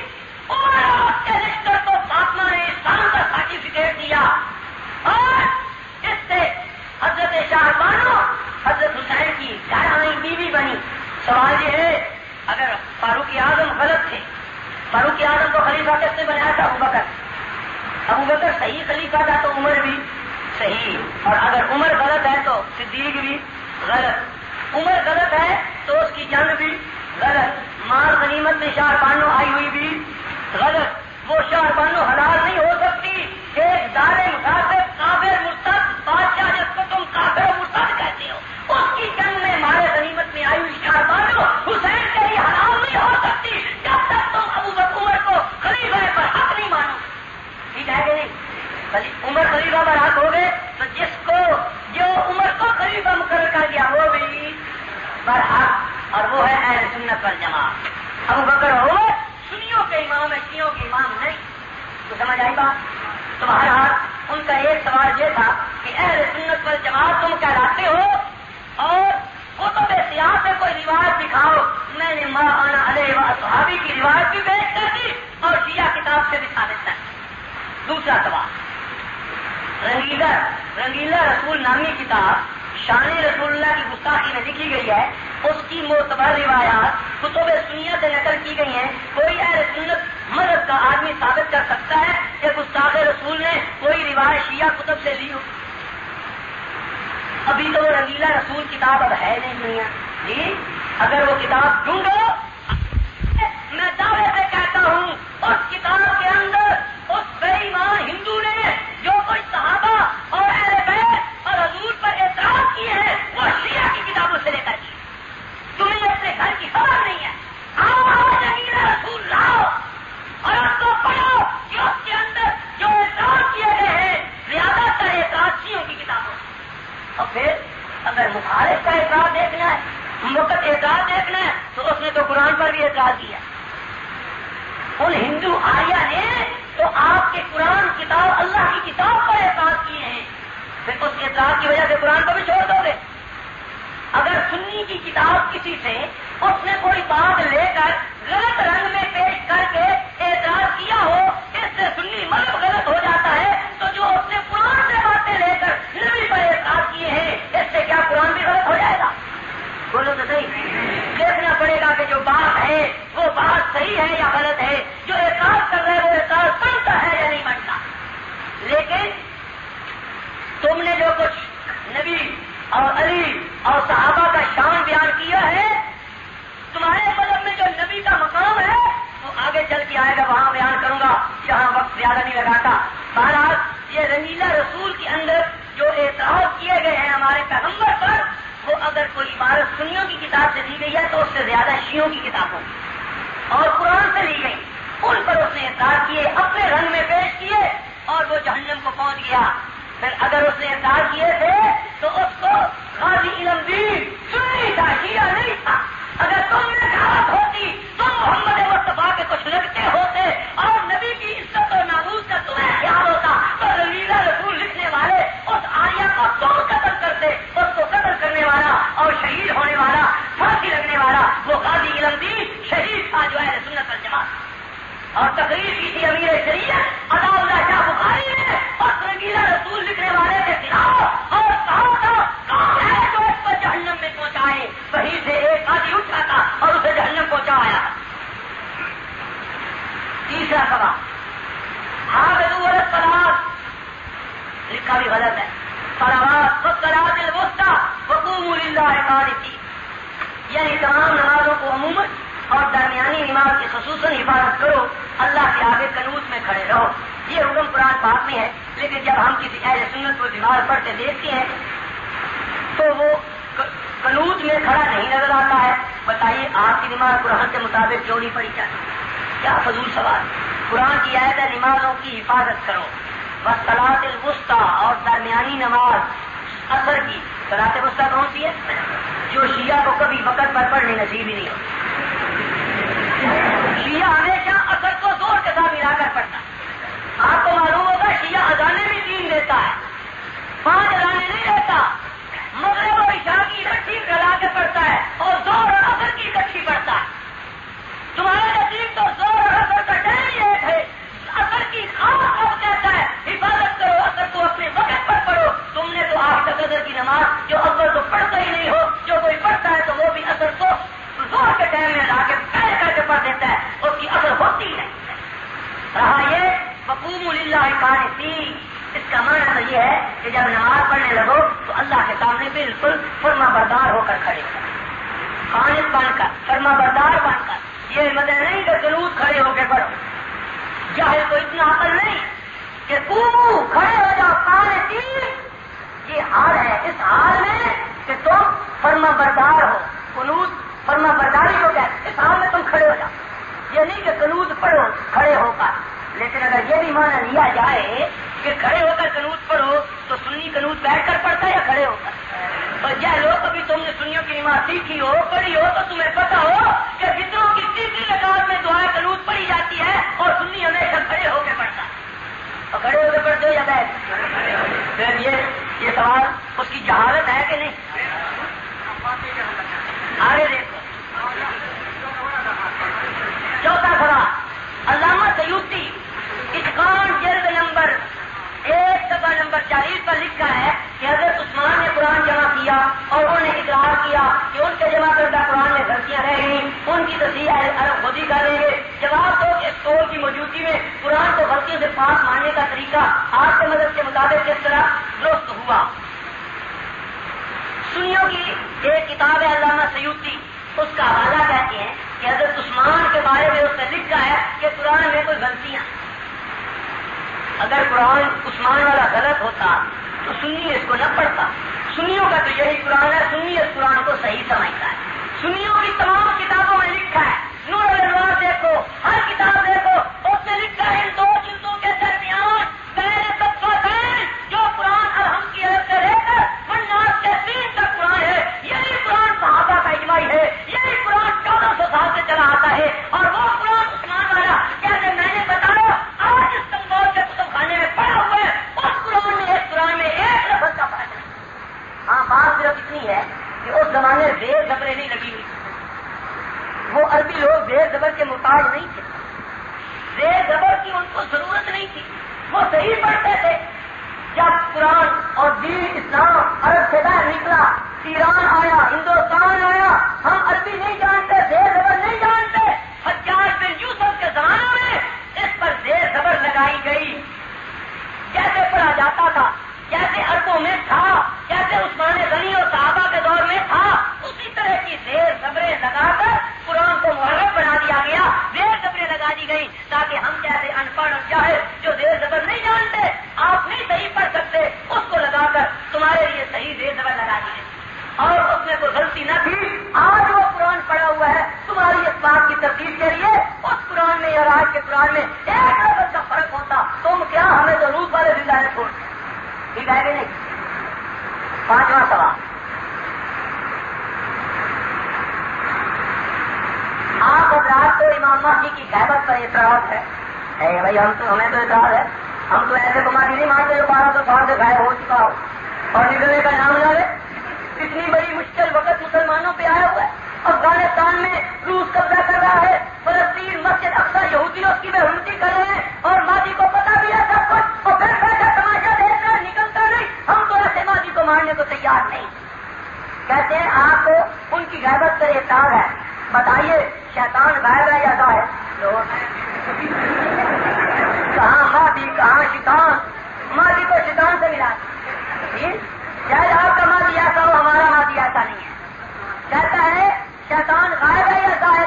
اگر غائب ہے تو معلوم ہوا وہ عالم غیبت میں گمراہی پھیلاتا ہے. جی عالم غیبت میں گمراہی پھیلاتا ہے. لہذا جواب دو کہ اگر وہ عالم غیبت میں گمراہی پھیلا سکتا ہے تو ہدایت کا سلسلہ کیوں جاری نہیں رہ سکتا؟ تو سمجھ آئی آپ؟ کہتا ہے شیطان جو ہمیں نظر نہیں آتا, شیطان تو تمہیں نظر آ سکتا بھی نہیں, وہ تو ہے آگ سے بنا ہوا. اللہ نے فرمایا کان من الجن, شیطان جنوں میں سے تھا اور جن آگ ہے, اور شیطان نے کہا خلقتنی من نار، کہ تو نے مجھے آگ سے بنایا ہے، وخلقتہ من طین، اور آدم کو مٹی سے بنایا ہے. اللہ نے حکم دیا تھا آدم کو سجدے کرنے کا، شیطان نے کہا میں سجدہ نہیں کرتا، میں آگ سے، آگ اونچے شعلوں والی، مٹی نیچی چیز ہے، میں اعلیٰ ہوں، ادنا کو سجدہ نہیں کرتا، اعلیٰ کو ادنا سجدہ، ادنا کو اعلیٰ سجدہ نہیں کرتا. شیطان آگ کا بنا ہوا ہے، شیطان جنوں میں سے ہے، تم دیکھ سکتے ہی نہیں. لیکن شیطان نے رب سے مہلت لی تھی کہ میں بندوں کو خراب کروں گا، وہ اللہ نے اس کو مہلت دے دی تھی، وہ خراب کر رہا ہے، کرتا رہے گا. لیکن خدا کے جتنے ہادی آئے انہوں نے غائب ہو کر ہدایت کی تھی یا ظاہر ہو کر؟ محمد مصطفیٰ سے بڑا کوئی ہاتھی ہوگا؟ وہ کسی غار میں چھپ گیا تھا یا تار میں جا کے پتھر کھاتا تھا، اوپ میں جا کے دندان شہید کراتا تھا؟ اور علی مرتضیٰ جو امام الائمہ ہے، پہلا امام جن کو مانتے ہو، کیا علی نے غیبت میں زمانہ گزارا تھا؟ حسین غائب ہو گیا تھا، حسن غائب تھا، یہ باقی کے سارے امام غائب ہو کر ہدایت کرتے تھے. اگر انہوں نے ہدایت غائب ہو کر نہیں کی تو ہم اس امام کو ماننے کو تیار نہیں ہے جو سارا کو باہر ہے اور غائب ہو گیا ہے. وہ کیا ہدایت کر رہا ہے؟ وہ کیا کر سکتا ہے؟ وہ باہر ہے اور غائب ہو گیا ہے، وہ کیا ہدایت کر رہا ہے؟ وہ کیا کر سکتا ہے؟ اس نے کیا ہدایت کرنی ہے؟ اگر وہ امام ہے، حسین کی نسل سے ہے، میدان میں آئے اور آگے قوم کی قیادت کرے. جو مہدی اصلی ہوگا وہ آئے گا. ہم مانتے ہیں فاطمہ کی اولاد سے ہو، حضور نے اس کی نشانیاں بتلائیں، فرمایا اس کا نام محمد ہوگا، باپ کا نام عبداللہ ہوگا، مائی کا نام آمنہ ہوگا، میری اولاد نسل سے ہوگا، سید ہوگا، اس کے دائیں رخسار پر کالا تل کا نشان ہوگا، زبان میں لکنت ہوگی، بات کرے گا اٹکے گا، اٹکتے ہوئے اپنا ہاتھ یوں مارے گا جیسے بات لوگوں کی لکنت ہوتی ہے، اٹکتے ہیں تو تھوڑا سا ہاتھ. فرمایا مقام ابراہیم کے پاس بیٹھا ہوگا، لوگ اس کی زبردستی بیعت کریں گے، امام مہدی کی بیعت ہوگی، اور پھر سید عیسیٰ علیہ السلام آسمان سے اتریں گے. اس وقت امام مہدی دمشق میں جامع مسجد میں موجود ہوں گے. عصر کی نماز کا وقت ہوگا، جماعت تیار ہوگی، خدا کا پیغمبر عیسیٰ علیہ السلام دو فرشتوں کے ذریعہ آسمان سے اس جامع مسجد کے شرقی مینار پر، جس کا رنگ بھی نبی نے فرمایا سفید ہوگا، وہاں اترے گا. اس مینار کو کوئی سیڑھی نہیں ہوگی، لوگ مسجد بھری ہوگی، دیکھیں گے عیسیٰ علیہ السلام اتر آئے. دو دھار چادریں ہوگی، ایک بازی ہوگی، ایک اوپر کی ہوگی. معلوم ایسے ہوگا جیسے ابھی غسل کر کے آئے ہیں. جب اٹھائے گئے تھے زمین سے تو غسل کیا ہوا تھا، اسی حالت میں اٹھائے گئے تھے. اور اب ہزاروں سال بعد آئیں گے، وہاں جو جس جگہ پر ہیں وہاں پر یہ ہوا اور گرمی اور سردی کا کوئی اثر نہیں. جس حالت میں اٹھائے گئے اسی حالت میں اتریں گے. وہی غسل کا پانی جو آپ کی داڑھی پر تھا، جب حدیث میں آتا ہے اتریں گے تو آپ کی داڑھی سے غسل کے پانی کے قطرے موتیوں کی طرح ٹپک رہے ہوں. فرمائیں گے آؤ سیڑھی لاؤ، سیڑھی لائی جائے گی، اس سے اتریں گے. نماز کا وقت ہوگا، حضرت امام مہدی پیشکش کریں گے. فرمائیں گے تو آؤ سننے رہنا، آئیے جماعت کراؤ تو نماز پڑھاؤ. اور تیسرا فرمائیں گے نہیں آپ پڑھائیں. کیوں؟ فرمایا تکرمت لحاظ امہ، اس امت کی شان ظاہر کرنے کے لیے حضور کا امتی امام بنے اور پہلی امت کا نبی مقتدی بنے. سبحان، سب کہہ دو سبحان. عیسیٰ علیہ السلام خدا کا نبی، وہ مقتدی بنے گا. ہمارے نبی کا امتی امام مہدی امتی تو ہوگا نا ہمارے نبی کا، وہ کیا بنے گا؟ امام. عیسیٰ علیہ السلام پیچھے نماز ادا کریں. یہ روایت ہے مسلم شریف کی. چلتے چلتے ایک لطیفہ قادیانی کا بھی سنا دوں کہ نہیں؟ آپ بور ہو گئے ہوں گے. ہاں ایک لطیفہ قادیانی کا سناتا ہوں. حدیث میں آیا نا کہ عیسیٰ علیہ السلام جب آئیں گے تو دو درد چاہتے ہیں، ایک نیچے اور ایک اوپر. مرزا قادیانی کہنے کا میں عیسیٰ ہوں. ہم نے کہا کیوں کہتے ہیں عیسیٰ؟ تو چراغ بی بی کا بیٹا ہے، تیرا نام تو غلام احمد، اور عیسیٰ علیہ السلام تو مریم کا بیٹا ہوگا، اس کا نام عیسیٰ ہوگا. سارے کا کوئی بات نہیں، وہ میں خود مریم بنا تھا، 2 سال میں مریم بنا رہا، مجھے حمل بھی ہو گیا، زیادہ 10 مہینے مجھے حمل رہا. مرزا قادیانی خود عورت بنا. اس کی کتاب ہے کشتی نوح، اس کا صفحہ 46، اس میں لکھتا میں 2 سال مریم بنا رہا، جنہیں بدل گئی، کنورٹ ہو گیا مرد سے عورت، پھر کہتا مجھے حمل بھی ہو گیا. مسجد میں بیٹھا بتا نہیں سکتا، اس کے مرید نے لکھا ہے کہ حمل کیسے ہوا؟ خدا مرد بنا، مرزا عورت بنی، اللہ یاد ہو گیا. اظہار رجولیت رب نے کیا اور اس کو حمل ہو گیا. پھر کہتا ہے 10 مہینے مجھے حمل رہا. 10 مہینے بھینس کا حمل ہوتا ہے. آپ کیا بھینس ہوتی ہے؟ بھینس کا حمل 10 مہینے, عورت کا 9 مہینے. کہتا ہے مجھے 10 مہینے حمل رہا. پھر مجھے تکلیف شروع ہوئی درد سے. پھر مجھے الہام ہوا فَأَجَاهَا الْمَخَاضُ إِلَىٰ جِذْعِ النَّخْلَةِ. مائی مریم کو جو الہام ہوا تھا جب تکلیف ہوئی تو مائی مریم ایک کھجور کے پاس گئی. کہتا ہے مجھے بھی رب نے کہا فَأَجَاهَا الْمَخَاضُ إِلَىٰ جِذْعِ النَّخْلَةِ. میں بھی ایک کھجور کے تنے کے پاس گیا. جو میں نے پکڑ کر زور لگا تو میں خود اپنے آپ سے پیدا ہو گیا. میں عیسیٰ نہیں مریم. چلو ہم نے کہا یہ بھی منظور, تو مریم بھی تو عیسیٰ. لیکن سوال یہ ہے کہ بھائی عیسیٰ علیہ السلام تو اترے گے مینار پر, تو ماں کے پیٹ سے نکلا. کم از کم تیری ماں کسی مینار پر چڑھتی اور وہاں تو پیدا ہوتا تب بھی کوئی بات تھی. یا کم از کم جب تم ماضی کا عیسیٰ کا اعلان کرنے لگا تھا اس وقت ایک مینار بنا ہوا ہوتا, تو اس مینار پر چڑھتا اور کہتا لوگوں یہ مینار پر میں آ گیا ہوں, میں عیسیٰ ہوں. کہنے لگا یہ غلطی ہوگی, مجھے چندہ دو, میں ایک مینار بھی بنا دیتا ہوں. اشتہار چایا کیا. اس اشتہار کا عنوان ہے اشتہار چندہ مینارت المسیح.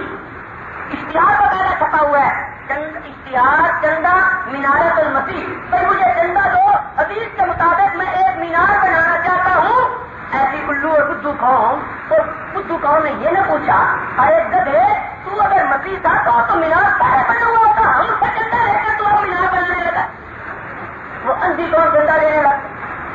چندہ جب شروع ہو گیا, ابھی مینار شروع ہوا ہی تھا تو اسرائیل آ گیا اور مرزے کو ٹٹی میں موت آ گئی. وہ تو میں پھر سناؤں گا کبھی کسی اور تقریر میں مرزے کی موت ٹٹی میں کیسے آئی, وہ پھر اس طرح سناؤں. اب جب مر گیا تو مینارہ بعد میں بنا. مینارہ مرزے کے مرنے کے بعد تیار ہوا. میں ایک لطیفہ سنایا کرتا ہوں.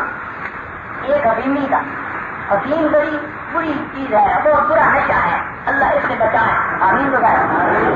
جو حکیم کا نشہ کرے نا اس کو قبر پہنچے, بڑی قابل ہوتی. ایک حکیمی تھا, وہ گیا جنگل پکانا کرنے کے, لوٹا بھر لیا پانی کا, وہ تھا ٹوٹا, اس سے پانی ذرا بہتا تھا نکل.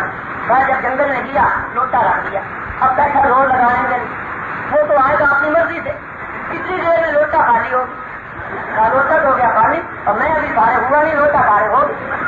کہے گا چلو پھر لوٹا بھرنے کیا. اب لوٹا بھر کے پھر لایا نا تو خیال آیا یہ تو پتہ نہیں میں تو فارغ کب ہوں گا, لوٹا پہلے فارغ ہو جاتا ہے. چلو استنجا پہلے کر لیتا, استنجا پہلے اور پکانا ملتا کا یعنی پہلے سبق پڑے اور مینارہ تو مصیبات میں بنے. اچھا ہم نے کہا بھائی حدیث میں آتا ہے تو 10 چادریں ہوں. تو جب پیدا ہوا تھا ماں کے پیٹ سے ننگا نکلا تھا, تیرے پر چادریں تو کوئی کہے گا تم سمجھے نہیں. چادروں سے مراد 2 بیماریاں ہیں. حضور نے کہا نا زرد رنگ کی چادر, تو زرد رنگ نشانی ہوتی ہے بیماری کی. اس کا معنی ہے کہ اس کو 2 بیماریاں ہوں گی, چادریں نہیں, 2 بیماریاں ہوں گی. ایک نچلے گھر کی, ایک اوپر کے گھر. کہتا ہے مجھے 2 بیماریاں لگی ہوئی ہیں. نچلے گھر کی بیماری مجھے پیشاب کا ہوتا ہے, شوگر کا مریض ہوں میں. دن اور رات میں مجھے 100 مرتبہ پیشاب آتا ہے. 100 مرتبہ اگر دن میں آئے اور 100 مرتبہ رات میں آئے, 200 دفعہ 24 گھنٹے میں اگر حساب لگاؤ گے نا کمپیوٹر سے, 7.25 منٹ میں ایک پیشاب رہتا ہے. 7.25 منٹ. تو جو 7.25 ہر 7.25 منٹ کے بعد جس کو پیشاب آنا ہے اور اس نے بٹوانی کچھ بھی کرنی ہے تو سارا دن پیشاب بھی کرتا رہے گا یا کوئی اور کام بھی کرے گا.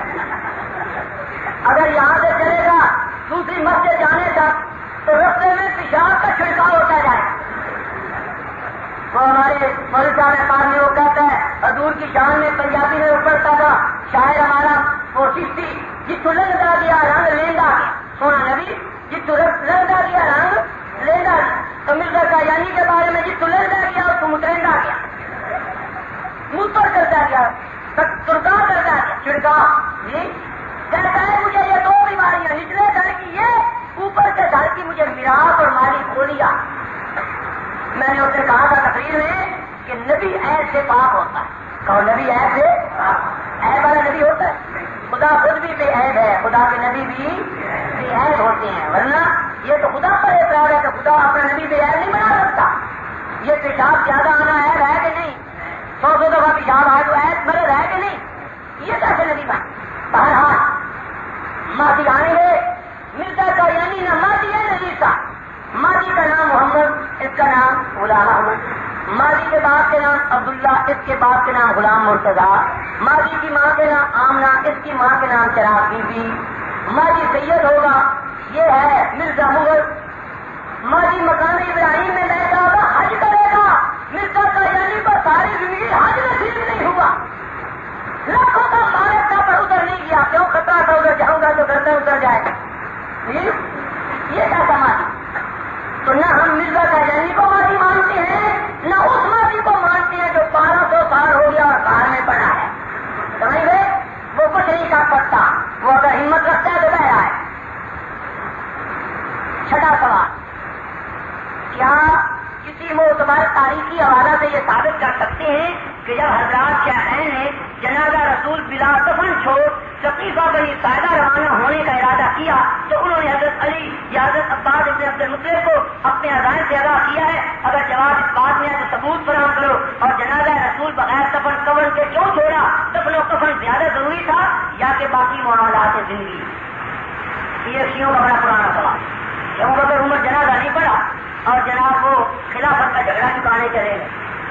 بات یہ ہے کہ ابو بکر رضی اللہ تعالی عنہ ابھی ادھر تھے حضور کے، اور سقیفہ بنی ساعدہ میں انصار اور مہاجر اکٹھے تھے، ان میں اختلاف ہو رہا۔ انصار کہتے تھے حضور کو ہم نے جگہ دی ہے مدینے میں، اب حضور کی وفات کے بعد ان کی خلافت و نیابت ہمارا حق ہے۔ مہاجر کہتے تھے ہم نے حضور کے لیے قربانیاں دی ہیں، مکہ سے حضور کا ساتھ دیا ہے، حضور کی خاطر اپنا گھر بار چھوڑا ہے، وطن چھوڑا ہے، اولادیں چھوڑی، بیویاں چھوڑی، اور ہم نے حضور کا ساتھ دیا ہے، اس لیے آپ کی نیابت کا حق ہمارا بنا۔ جھگڑا تھا، ابو بکر صدیق کو بلایا، ابو بکر صدیق بلانے سے آئے، عمر بلانے سے آئے، امت کو جھگڑے سے مٹانے کے لیے آئے، جھگڑا پڑ رہا تھا اس اختلاف کو ختم کرنے کے لیے آئے۔ ایک بات، دوسری بات یہ ہے جب کوئی سربراہ فوت ہوتا ہے سب سے پہلا کام یہ ہوتا ہے کہ اس کا قائم مقام مقرر کیا جائے۔ اگر قائم مقام مقرر نہ ہو، نظام کو سنبھالنے والا کسی کے کندھے پر ذمہ داری نہ ہو، ہر ایک آزاد ہو تو سارا نظام معطل ہو جاتا ہے۔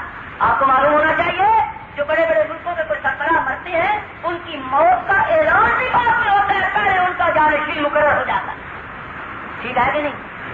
تو اس وقت امت پر بڑا مشکل وقت تھا، حضور کی وفات سے دشمن تمام منہ کھول کر آ رہے تھے اور ان کے حوصلے بلند ہو رہے تھے، ضروری تھا کہ حضور کے جانشین کا تقرر کیا جاتا۔ تقرر ہو گیا، ابو بکر صدیق کا تقرر اسی دن ہو گیا، سب نے بیعت کر لی۔ 3 دن حضور کا جنازہ پڑا رہا، کیوں؟ اس لیے نہیں کہ آپ کو کفن دینے والا کوئی نہیں تھا، آپ کو دفن دینے والا کوئی نہیں۔ ظالموں، اگر یہ اعتراض ابو بکر عمر پر کرتے ہو تو تمہیں شرم آنی چاہیے۔ یہ اعتراض تو وہی پر ہوتا ہے جو آپ کا داماد ہے، آپ کا چچا داد بھائی ہے، آپ کا ولی ہے، قریبی ہے، اس کا فرض بنتا ہے، اور کوئی ہو کہ نہ ہو وہ فوراً دفن کفن کا انتظام کرتا اور ان کو دفن کر دیتا۔ تمہیں شرم بھی نہیں آتی؟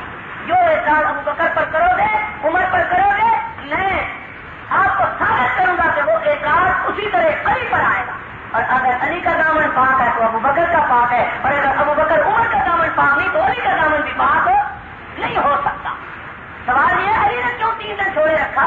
عباس جو حضور کا چچا تھا وہ آپ کا متولی تھا، اس نے کیوں چھوڑے رکھا؟ کیوں نہ جلدی دفن کیا؟ بات یہ نہ تھی، بات یہ تھی کہ حضور کی وفات کی خبر آگ کی طرح پھیل گئی، جہاں جہاں حضور کا کوئی کلمہ پڑھنے والا تھا لوگ جو آ رہے تھے۔ آج 1400 سال کے بعد شیخ القرآن حضور کے غلاموں کے غلاموں کے غلاموں کا غلام آج فوت ہوا، ہمیں پتا ہے جنازہ ہم نے کیسے پڑھا اور کس حالت میں دفن کیا، لوگوں سے کتنا ہجوم تھا، اور لوگ کتنے کراچی سے پشاور تک لوگ پہنچے ہوئے تھے۔ میں نے اپنی زندگی میں اتنا بڑا جنازہ آج تک نہیں دیکھا۔ میں نے حضرت لاہوری کا جنازہ پڑھا، میرے نزدیک وہ سب سے بڑا جنازہ تھا، ان کے بعد شوری کشمیری کا جنازہ پڑھا، وہ بھی بہت بڑا تھا، لیکن یہ جنازہ میرے اپنے علم اور عقل کے مطابق ان جنازوں سے بھی بڑا تھا۔ میں نے زندگی میں اتنا عظیم جنازہ نہیں دیکھا جو اللہ کے اس مقبول بندے کو جنازہ نصیب ہوا ہے۔ پھر بھی سارا دن، ایک رات اور ایک دن لگا، حضور فوت ہو گئے، مسلمانوں کی متا لٹ گئی، صحابہ کی حالت کیا ہو گئی تھی؟ آپ کے غم اور صدمے کی وجہ سے حضرت عمر کی حالت یہ تھی، عمر جیسا بہادر تلوار لے کر کھڑا ہو گیا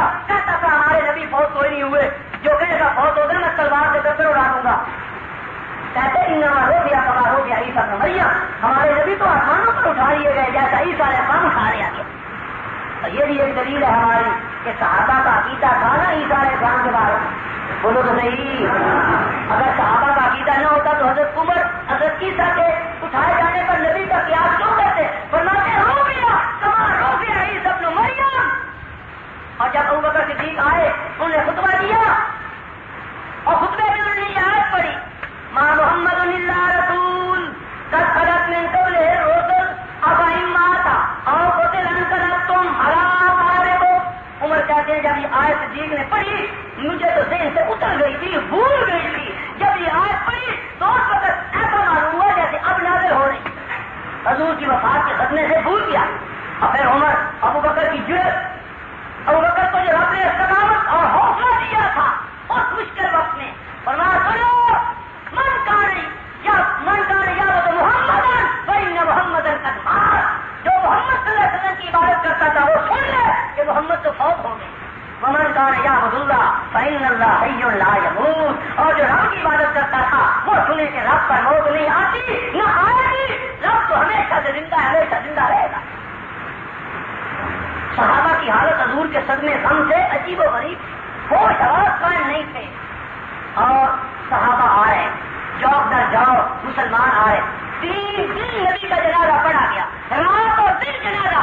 حجرے میں آپ کی میت مبارک پڑی تھی, 10 آدمی حجرے میں جاتے تھے, جنازہ پڑھتے تھے, آپ کی زیارت کرتے تھے اور نکل آتے تھے. شیعوں کی کتاب ہے احتجاج طبرسی, اس میں لکھا ہے کہ تمام مہاجرین تمام انصار انہوں نے نبی کا جنازہ پڑھا. حتی لم یبق من المہاجرین والانصار الا صلی علیہ. یہ ہے شیعوں کی کتاب. سن لو احتجاج طبرسی, وہ کہہ رہے ہیں کہ تمام مہاجر اور تمام انصار نے نبی کا جنازہ پڑھا. حتی لم یبق, حتی کہ کوئی باقی نہ رہا من المہاجرین والانصار. ahnaf.com www.ahnaf.com.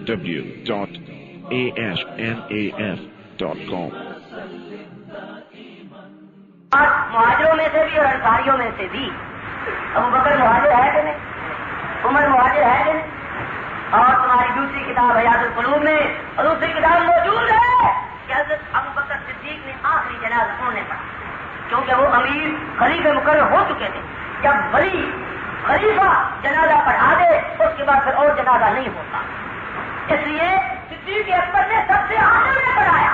اور تمہاری سیاہ کی کتاب بتاتی ہے کہ ابوبکر صدیق نے جنازہ پڑھا ہے, پڑھایا ہے. بے شرمو اپنی کتابیں تو دیکھو, تمہیں تو اپنی کتابوں کا بھی پتا ہے. بہرحال صحابہ نے جنازہ پڑھا. 3 دن جو لگے اس لیے لگے کہ آپ ان کی شیعوں کی کتاب کہ حوالی انصار اور مہاجرین اور حوالی مدینہ اطراف مدینہ مرد و زن تمام عورتیں مرد پورے مدینے کے آس پاس کے تمام آئے, سب نے آپ پر جنازہ پڑھا اور آپ کی زیارت کی. اس لیے 3 دن لگے تھے. میرے غیر کفن کے نبی کی میت کوئی لوارث نہیں پڑی ہوئی تھی. ظالموں, اگر ایسی لوارث تھی تو علی اور فاطمہ کہاں گئے تھے؟ بات نہیں رکھ سکتے, کہاں غائب تھے. صدیق اکبر کا آخری جنازہ ہوا, اس کے بعد نبی کریم صلی اللہ علیہ وسلم کو دفن کیا. تمام صحابہ نے آپ کی زیارت کی اور تمام صحابہ نے آپ کا جنازہ. کتنے سوال ہو گئے بھائی؟ 6. نیڑے پڑ گئے حق تو بڑا خود جی حق نہیں لے. آگے 5واں سوال. قرآن پاک کے 5ویں پارے میں ابتدا میں آیت مدعا موجود ہے. یہ مسئلہ بڑا بڑھیا ہے, مدعے والا مسئلہ بڑا لذیذ. آپ کا پرچار ہے کہ مدعا زنا ہے. مہربانی کر کے آیت میں مستعمل لفظ مدعا کا ترجمہ انہی معنی میں کیجیے. میں نے قرآن اسی لیے منگوایا تھا کہ آپ کو قرآن سے میں نکال کر بتاؤں. کہتے ہیں قرآن میں مدعا لکھا ہوا ہے تو سنی مدعا نہیں کرتے. بھائی ہم تو اس نعمت سے معلوم اچھے ہیں, یہ نعمت تمہیں نصیب ہو. تم ساری عمر مدعے کرتے رہو, تمہاری عورتیں کرتی رہیں, تمہاری بیٹیاں کرتی رہیں, تم مدعے کرتے کرتے مرو. اللہ ہمیں اس سے بچا. ٹھیک ہے نا. تمہارے نزدیک یہ عمل بہت اچھا ہے, ہم دعا کرتے ہیں تمہارے لیے. تمہیں 2 عمل پر پسند ہے شیعوں کو, اور آخر میں دونوں سوال ہیں, ایک ماتم کا ایک مدعے کا. ٹھیک, ہمارے نزدیک ماتم بھی حرام اور مدعا بھی حرام. ہم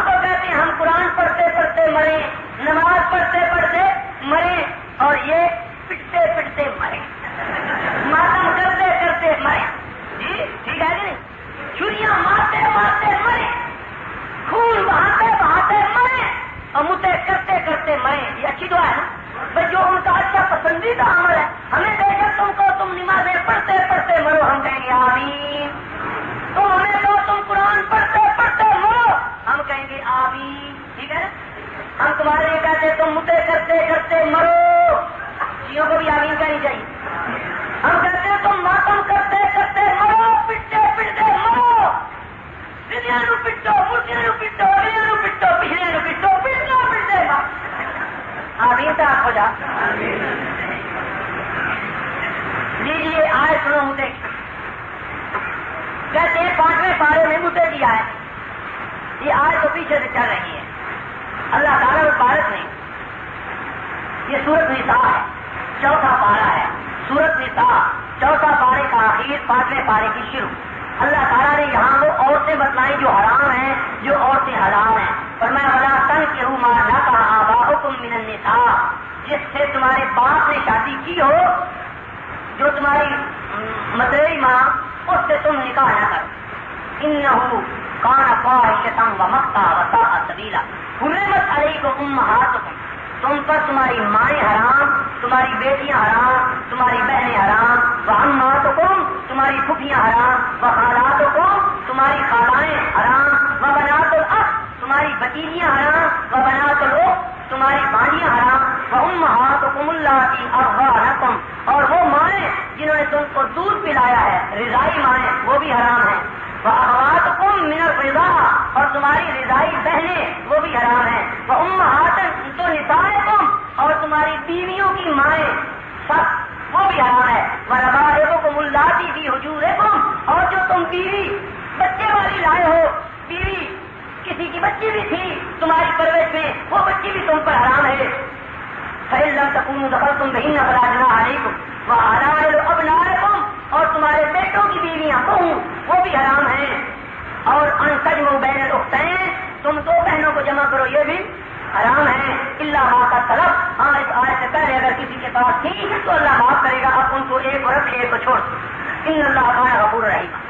آگے فرمایا والمحصنات من النساء, پاک دامن عورتیں جو تم نکاح میں لائے ہو وہ تمہارے لیے حلال ہیں. الا ما ملکت ایمانکم کتاب اللہ علیکم وأحل لکم ما وراء ذالکم ان تبتغوا باموالکم. یہ جو ہم نے عورتیں گنی ہیں یہ ہے حرام, ان کے علاوہ اور عورتیں تمہارے لیے حلال کی گئی ہیں. ان تبتغوا باموالکم, کہ تم مال دو, مال حق مال دے کر تم ان کو اپنے نکاح میں لاؤ. محسنین, نکاح میں لانے والے ہو. محسنین کا معنی نکاح میں لانے والے ہو, غیر مصافحین, صرف اپنی شہوت پوری کرنے والے نہیں, وقت چھپانے کے لیے نہیں, خواہش پوری کر دو, مدعا کر دو 1-2 دن کے لیے, ہفتے کے لیے نہیں. محسنین, احسان میں لانے والے, قید میں لانے والے ہو, نکاح میں لانے والے ہو. غیر مصافحین, اپنی خواہش وقتی پوری کرنے والے نہیں ہو. فمستمتعتم بہی منہن, یہ لفظ ہے جس کو مقید ہے متع. فمستمتعتم بہی منہن, جس سے تم نے نکاح کر لیا, ہمیشہ ہمیشہ کے لیے نکاح کر لیا, اس کے بعد تم نے اس سے ہم بستری کر لی. فآتوہن اجورہن, جب تم نے ہم بستری کر لی اس کے بعد اگر تم طلاق دینا چاہتے ہو, چھوڑنا چاہتے ہو, تو اس کا حق مال پورا دو. آتوہن اجورہن, اجور کا معنی مہر ہے. قرآن میں اور 4-5 مقام پر یہ لفظ آتا ہے. جہاں بھی یہ لفظ آیا اجور کا معنی, وہاں اس کا معنی اجرت نہیں مہر ہے. انہوں نے بنائی اجرت مجھے جی, لیکن من ہننا کا لفظ جو ہے فمستمتعتم بہی من ہننا, ہننا یہ ضمیر لوٹتی ہے ان عورتوں کی طرف جو تم نے نکاح کی ہے. نکاح جن عورتوں سے کیا ہے ان سے اگر تم نے ہم بستری کر لی ہے تو ان کا حق مال جو مقرر ہے فآتوہن اجورہن فریضۃ, یہ خدا کی طرف سے فرض ہے. حق مال جو مقرر ہے وہ دو. ولا جناح علیکم فیما تراضیتم بہ من بعد الفریضہ ان اللہ کان علیما حکیما. ہاں اگر تم باہمی میاں بیوی راضی ہو کر اس حق مال میں سے کچھ چھوڑ دو, کچھ معاف کر دو, بیوی تمہیں چھوڑ دے, اس پر کوئی گناہ نہیں. یہ ہے آیت جس سے یہ متعلق آ. اس آیت میں مجھے کا کوئی مسئلہ نہیں. اس آیت میں ان عورتوں کا ذکر ہے جو ہمیشہ نکاح میں لائی گئی ہیں, ان کو اجور کا لفظ کا معنی حق مال. جہاں قرآن میں اجور کا لفظ آیا ہے باقی مقامات 5 میں وہاں بھی اس کا معنی حق مال ہے. اور مستمتعتم کا معنی حدیث نے بھی عورت سے فائدہ اٹھانا، ہم بستری کرنا اس کے معنی جبکہ تو اس کا حکمہ پورا ہو. آیت سے مسئلہ اتنا ہے. اب رہا یہ کہ متع حلال ہے کہ حرام. قرآن نے 18ویں پارے میں ایک چیز بیان کی، فرمایا 2 قسم کی عورتیں تم پر حلال، اس کے علاوہ تم پر ہر عورت حرام. 18واں پارہ جہاں سے شروع ہوتا ہے وہ ذرا نکال کر دیکھیے. اللہ فرماتے ہیں والذین هم لفروجہم حافظون. کامیاب ہونے والے مومن کون ہیں؟ جو اپنی شرمگاہوں کی حفاظت کرتے ہیں. اللہ کے نزدیک کامیاب مومن کون؟ جو اپنی شرمگاہوں کی حفاظت کرتے ہیں. الا علی ازواجہم، ہاں سوا اپنی بیویوں کے، او ما ملکت ایمانہم، یا اپنی باندیوں کے. باندی بھی وہ جو شریعت میں باندی ہے، اس کی تفصیل ہے. یہ نہیں تو کہ لڑکی کہیں سے آئی خرید کرنی باندی بن گئی، وہ باندی نہیں ہوتی. باندی ہوتی تھی جب مسلمان اور کافروں کی جنگ ہوتی تھی، مسلمان فتح پاتے تھے، ہندو سکھ کافر عورتیں مرد گرفتار ہو جاتے تھے، ان کو اگر وقت کا خلیفہ اجازت دیتا تھا کہ ان کو غلام اور باندیاں بناؤ اور وہ تقسیم کرتا تھا، وہ باندی ہوتی تھی. آج کل کوئی باندی نہیں ہے. فرمایا وہ باندیاں، ایک تم پر بیویاں حلال ہیں اور دوسری تم پر باندی حلال ہے. آگے سنو، فمن ابتغى وراء ذلك، جس نے ان دو کے علاوہ کوئی اور راستہ ڈھونڈا، بیوی اور باندی کے علاوہ. موتے والی بیوی نہیں ہوتی، میں ابھی تشریح کروں گا اسے. بیوی اور باندی کے علاوہ جس نے کوئی اور راستہ ڈھونڈا، فاولئک هم العادون، وہ خدا کی حد توڑنے والا ہے. یہاں اللہ نے بتا دیا ایک بیوی حلال ہے اور دوسری باندی، ایک بیوی اور دوسری فمن ابتغى وراء ذلك. اس کے علاوہ کوئی اور طریقہ اپنی شہوت کا کوئی کرنا ڈھونڈتا ہے، وہ حرام ہے، وہ خدا کی حد کو توڑ لو، وہ خدا کا باغی ہے. نبی کریم نے حدیث فرمائی، وہ سن لو. آپ نے فرمایا کہ جو شخص مجھے 2 باتوں کی ضمانت دے دے اس کی جنت کا میدان. اللہ تعالیٰ ہم سب کو توفیق دے. اس لیے سناتا ہوں کہ سنو اور اس کی کوشش کرو. فرمایا ایک زبان جو 2 جبڑوں کے درمیان گوشت کا ایک لوتھڑا سا ہے نا زبان، اس زبان کو غلط استعمال نہ کرے.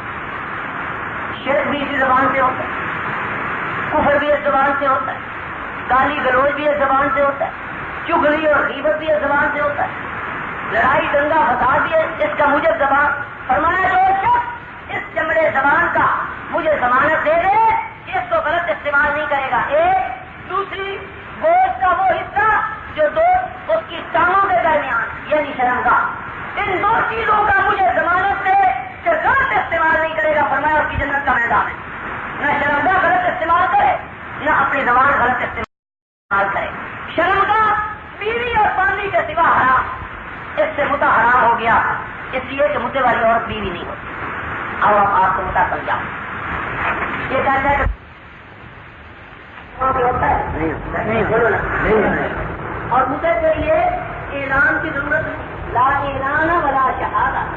حضور نے فرمایا نکاح کرو، اعلنوا بالنکاح، نکاح اعلان کر کے کرو، خفیہ نکاح نہ کرو. دنیا کو پتا چلا یہ نکاح ہوا ہے، یہ اس کی بیوی ہے، یہ اس کا مرد ہے. خفیہ اندر کھاتے نہیں. نکاح اعلان سے ہوتا ہے اور نکاح گواہوں سے ہوتا ہے. شیعہ کہتے ہیں متع کے لیے نہ اعلان کی ضرورت نہ گواہ کی ضرورت. 2 بات.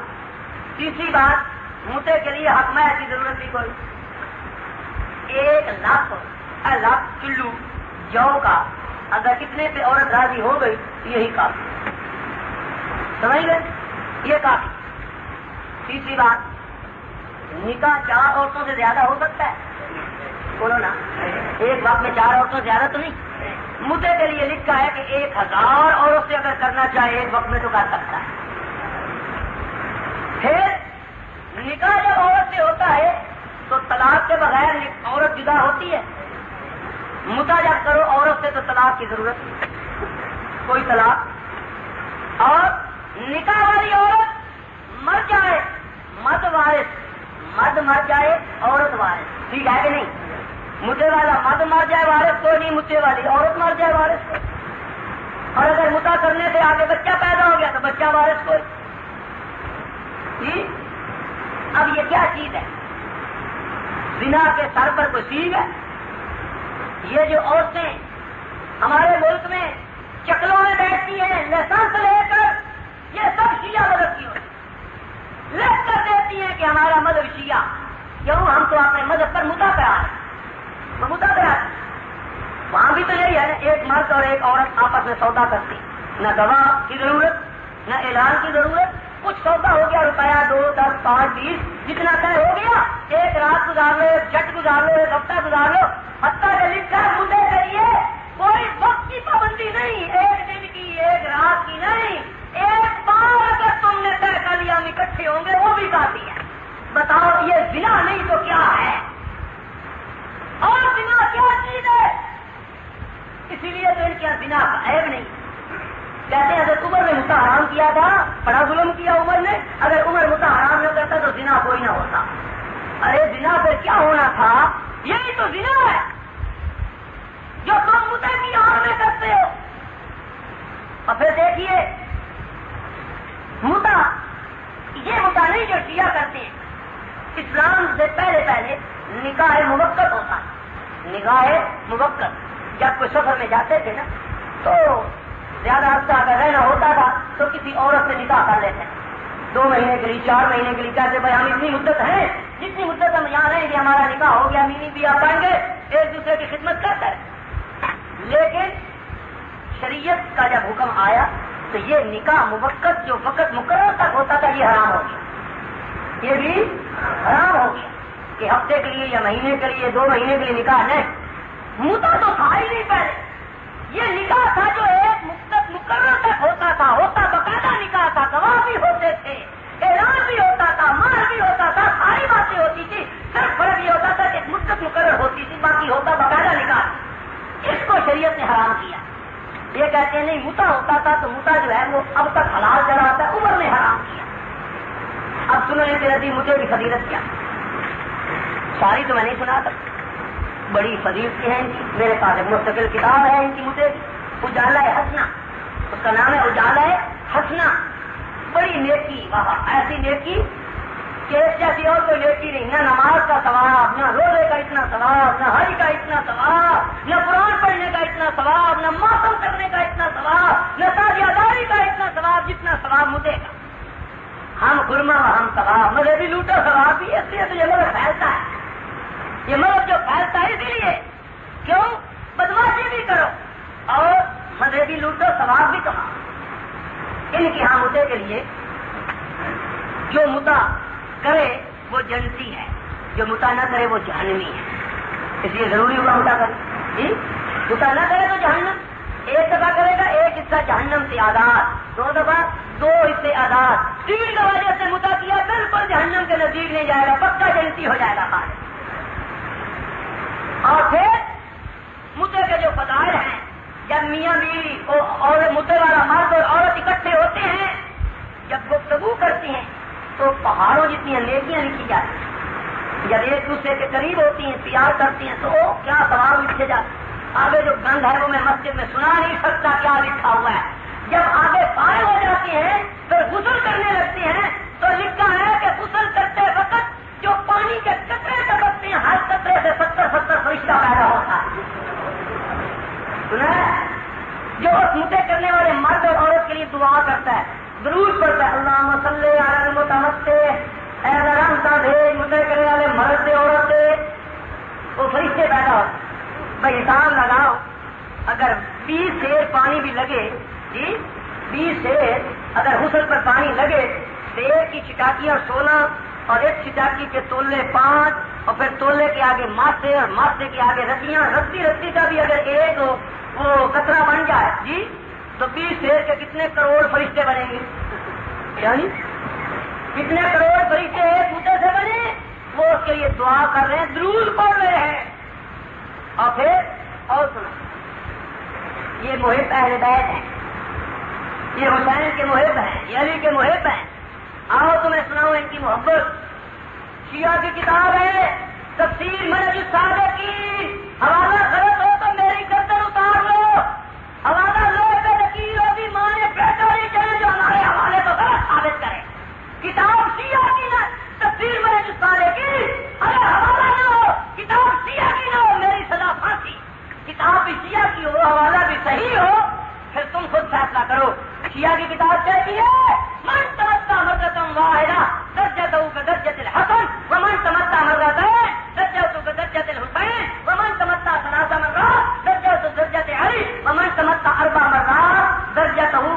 یتی العیاذ باللہ، نکلے کفر کفر نہ بات. سب کانوں کو ہاتھ لگاؤ تو میں سمجھ تو کچھ نہیں آئے، پر کانوں کو ہاتھ لگا. کہتے ہیں کہ حضور کی حدیث ہے، العیاذ باللہ، حضور کے ذمہ لگا. کہتے ہیں حضور کی حدیث ہے، آپ نے فرمایا میری امت میں جس نے ایک دفعہ متا کیا اس کا درجہ امام حسن جتنا، جس نے 2 دفعہ متا کیا اس کا درجہ حسین جتنا، جس نے 3 دفعہ متا کیا اس کا درجہ علی جتنا، جس نے 4 دفعہ متا کیا اس کا درجہ میں محمد مصطفیٰ جتنا. اللہ یاد اللہ. اور ظالموں اور بے حیاؤ اور شیعہ مذہب رکھنے والوں، یہ ہے تمہارا مذہب، یہ ہے فدا جعفری، جب تو نافذ کرنا چاہتے ہو، سب کو بدماش بنانا چاہتے ہو، سب کو زنا میں مبتلا کرنا چاہتے ہو، عیاشی کرنا چاہتے ہو، کرو عیاشی، زنا اور درجہ حسین کا علی کا پاؤ. یہ مقام ہے.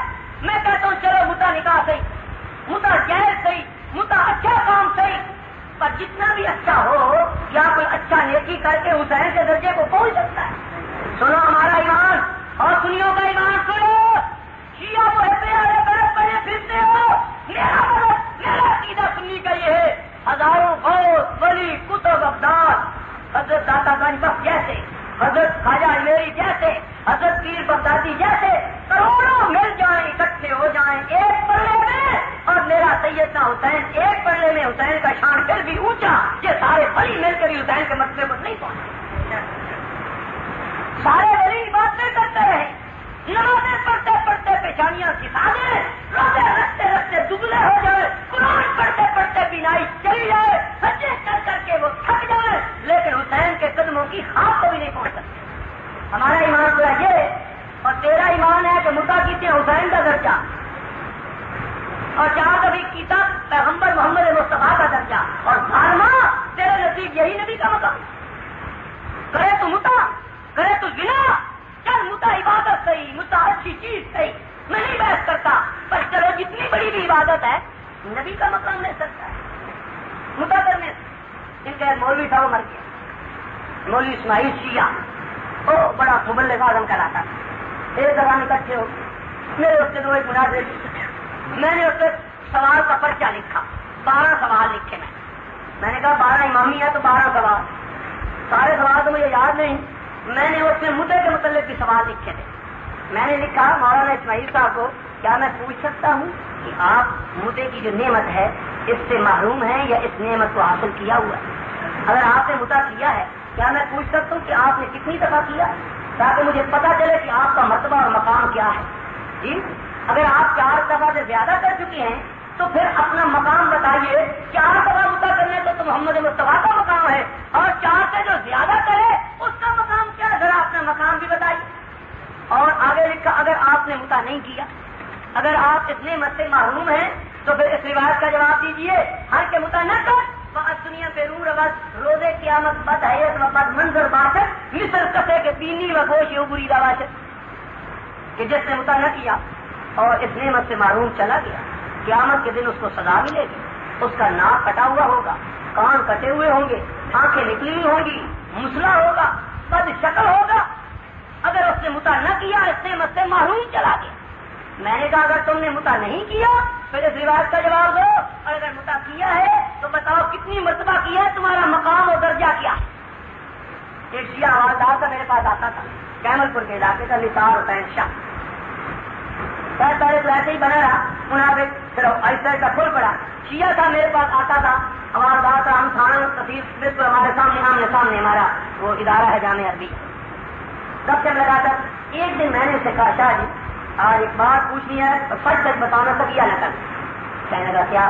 میں نے کہا ایمان سے بتاؤ تقیہ اپنے متا کیا ہے کہ نہیں؟ کہنے لگا کوئی نہیں کیا. میں نے کہا بڑے افسوس کی بات، اس نے داڑھی بھی رکھی تھی، میں ہی لگا.